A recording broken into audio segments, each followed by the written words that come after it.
Täällä on Tiikerit ja Jere Mäkinen.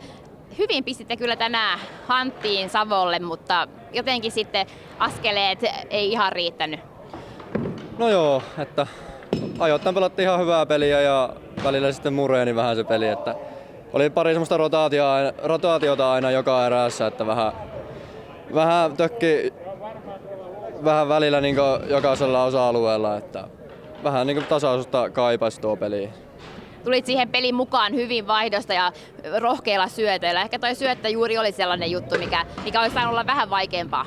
No joo, se pitää piettää aggressiivisena ihan ketä vastaan tahansa, mutta varsinkin Savoa, että niillä on hyviä vastaanottoja, se pitää saada rikottua. Että kovaa vaan syöttöä ja välillä tulee virheitä, mutta niitä sitten tullut. Kuinka vaikeaa oli olla vastaanottavassa roolissa, kun Savo syötti?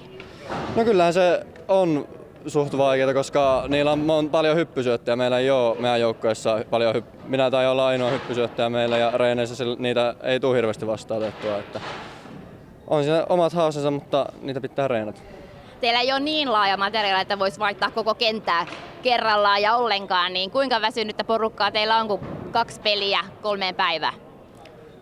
No, en osaa sanoa.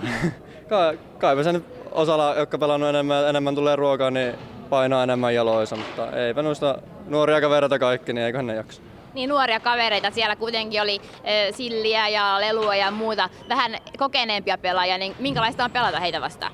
Onhan se hienoa pelata tuommoisia konkareita vastaan, voisi sanoa jo, että kyllä niiltä voi katsoa paljon oppia ja tämmöistä. Oliko tänään tunnelmaa hallissa? Ainakin se välittyi tuonne yläkatsomoon. Kyllä, oli hyvä tunnelma hallissa, että kiitos yleisölle siitä. Ja sitten tosiaan lähdette ensi viikolla taas Hurrikaanin vastustajaksi, niin siellä on taas lisää kovaa tsemppiä. Juu, siellä on kovaa porukkaa vasta. Hyvin pitää pelata, että pärjätään, mutta uskon, että kyllä oma peli riittää siihen, että pärjätään siihen. Tiikerit ei kumartele. Niinpä, hyvin sanottu. Kiitos ja oikein paljon tsemppiä. Kiitos.